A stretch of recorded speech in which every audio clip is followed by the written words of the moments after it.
به نام خدا. سلام دوستای عزیز، امروز میخوایم براتون چنگالی یا مالیده آماده کنم. از 6 کپ آرد استفاده کردیم، البته از این کپ ما استفاده کردیم که این کپ برابر 1 گیلاس چایخوری ما شماست. و همچنان 2 کپ بوره داریم که بعدا استفاده میکنیم. 2 قاشق چایخوری خمیر مایه آب شده داریم و 1 قاشق چایخوری بیکن پودر و ایل میده شده داریم و برابر 2 کپ آب شیرگرم و همچنان 2 کپ هم روغن مایه ضرورت داریم. در روغن بالای آرد علاوه میکنیم.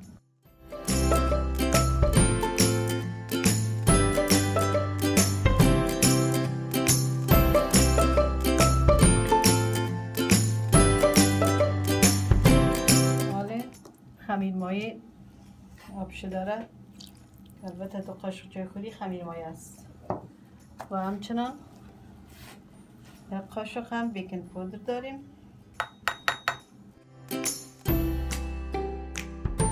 آب شیرگرم داریم، کم کم آب علاوه میکنیم.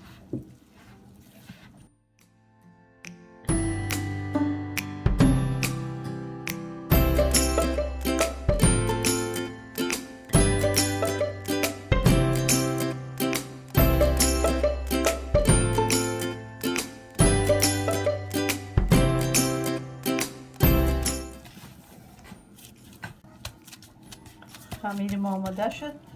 حالا بر رویش پلاستیک کش میکنیم و بر 2 ساعت میمانیم تا که خمیر ما برسه. متوجه باشین دوستای عزیز که خمیر ما باید کاملا برسه.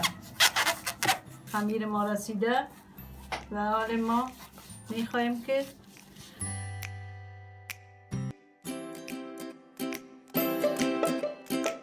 در این فتیس داش آوار میکنیم.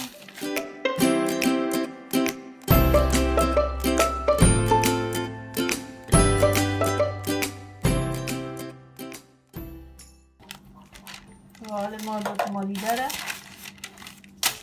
به درجه 200 و داش میمانیم. روت ما آماده شد و حالا ای را بته میکنیم به خاطر که یخ شود.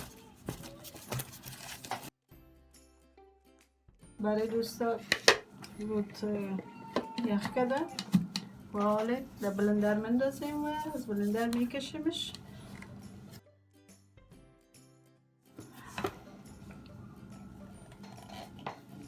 بله، روت مالیده آماده شد و نرم شد. از بلندر کشیدیم. بسیار به سادگی، حتی لکم کار نداره. حالا بوره را، البته 2 گیلاس بوره را علاوه میکنیم.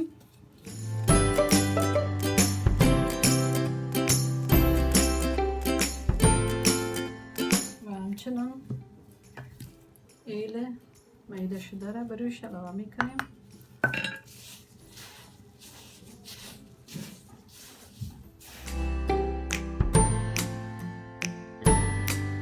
حالا روغن داغ شدگی رو بروش علاوه میکنیم.